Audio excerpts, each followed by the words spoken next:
Europeans come to this continent, literally ethnically cleanse the indigenous population out of existence, kill them on a scale that has hardly been equaled, and refer to them as savages. That's an achievement. Who's the savage? The first time I encountered this was in a little town in Massachusetts called Deerfield. It's a reconstruction of what that little town looked like in colonial America. And in front of each house is a plaque that explains something about this house. And then description. On the 18th of October of 1702, the savages attacked. The first time I saw this, the savages. You come in here, destroy everything these people have, and they are the savages. That's an interesting move. It is. You know? I hadn't thought of that before. Think about it. Whenever you hear people talk about American exceptionalism, this is what you need to understand when they talk about this topic. The United States of America is the only country in the history of the world that fought white on white to keep slavery. That's all you have to understand. These people killed 698,000 people in the United States in the Civil War to keep slaves. If any of you are interested to understand the depth of what is going on in America today and why people vote for people like Trump, you need to read the secession papers that they thought that black people were products. America is not exceptional. It has been and continues to be a racist country. They killed each other to keep slaves. The only country in the world that did this. Yes, other times in history they were slaves. From the Romans, etc. They did not fight a civil war to keep slaves. But this country did. Once you understand that, you understand why things are happening the way they are in the United States. First and foremost, I'm going to give all praise, honor, and glory to Yahweh, Ba'ashem, Yahushai, Ba'ashem, Rakakwadash. Yahweh is who this world ignorantly calls God. Yahushai is who this world ignorantly calls Jesus. Ba'ashem means in the name, Rakah means spirit, and Kodash means holy. And that's all in the Paleo Hebrew. I also want to give double honors to the other bishops and apostles of Great Millstone that taught me this truth. Hey, as you saw in that video, okay, Esau, Edom is being exposed, right? And that is prophecy unfolding. This is 2 Thessalonians chapter 2 and verse 3. It says, "Let no man deceive you by any means, for that day shall not come, except there come a falling away first, and that man of sin be revealed, the son of perdition, who opposeth and exalteth himself above all that is called God, or that is worshipped, so that he as God sitteth in the temple of God, showing himself that he is God." Okay, and that's exactly, talking about these Edomites. Okay, so-called white people. Okay, those in rulership right now. And, the first clip of the video was, it looks like an Edomite, he looks like a Jewish type of guy. Going into how, essentially, his own lineage, all the brutality that they did.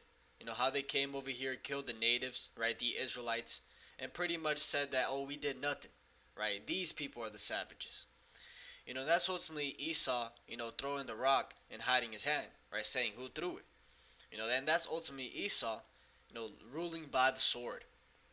And it's a spirit that, this clip was posted by the brother yesterday, because I was literally watching the movie Gladiator 2.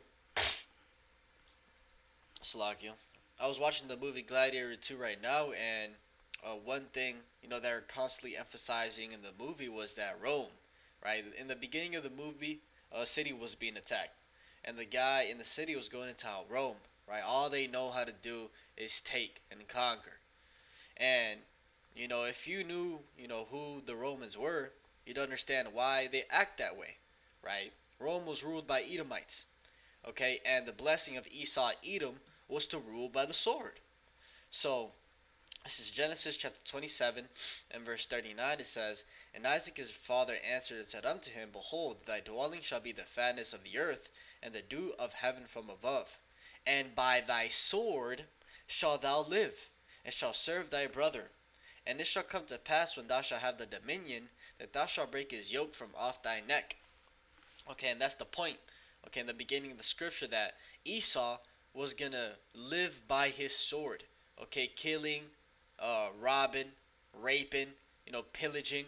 That's all they know how to do. They don't know how to have peace. A perfect example of that is America. How many years has America been at war? Let's see what it says. 222 out of 244 years. Okay, America has been at war, which that literally is the entire time. Why is that? Because they only know how to rule by the sword. They only know how to fight. They can't come to peace. Let's actually search up about the Roman Empire. How many years was ancient Rome at war?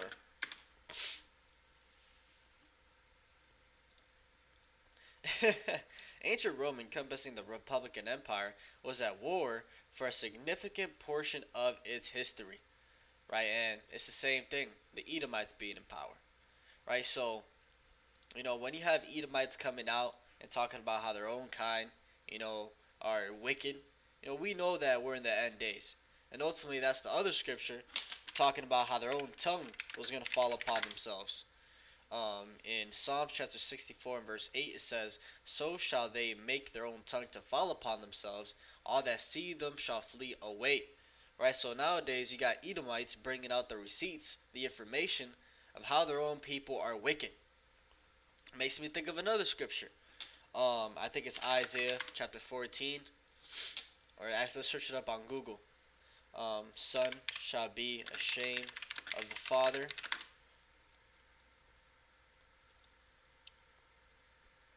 Nope.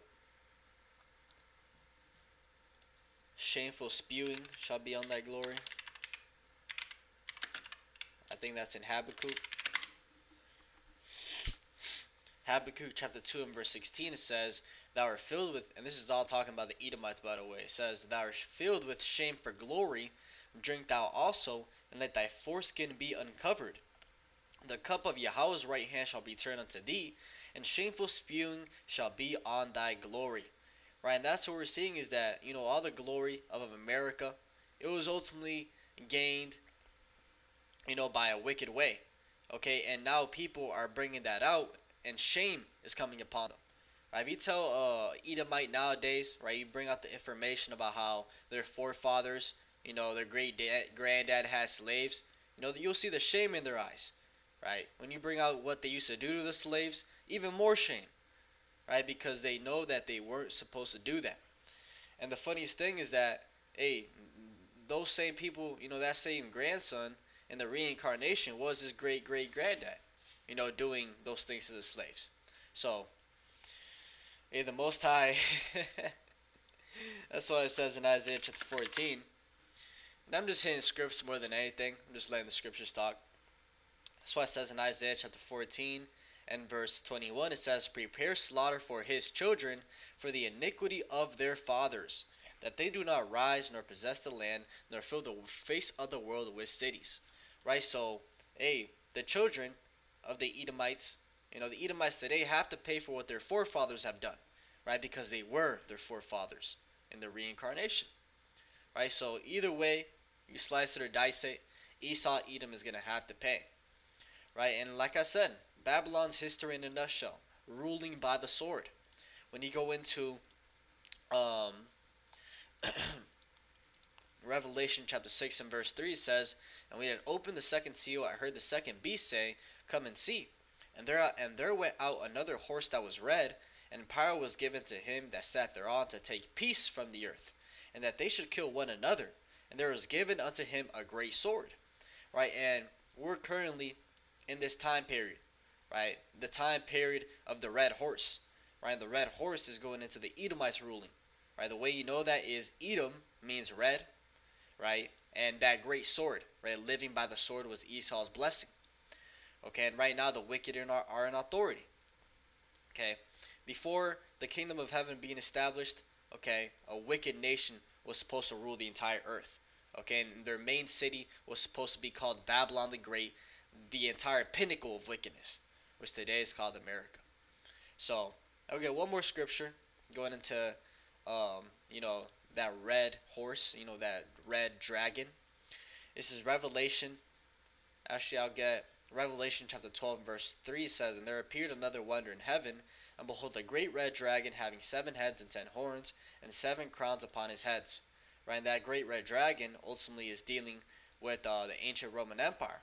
Right, simplifying it is going into these Edomites. Right, the way you know that is when you go into Revelation chapter 12 and verse 13. It says, "And when the dragon saw that he was cast into the earth, he persecuted the woman which brought forth the man-child." Right, when you go into the history, right, who was the man that was persecuting the woman that had a child? You know, the only begotten son. That man was Herod the Great, right? Essentially, the Roman Empire.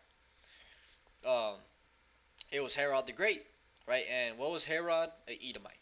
So that dragon, that great red dragon, you know, the one that had a great sword, came to take peace from the earth. That's the one that's ruling right now. So that was a little bit all over the place, but Spirit just made me hit that in that specific manner. But hopefully this is edifying. With that, I want to give all praise, honor, and glory to Yahweh, Ba'ashim, Yahushai, Ba'ashim, or Kakwadash, and double honors to the outer bishops and apostles of Great Millstone that taught me this truth. Shalom to you, elect. Shalom.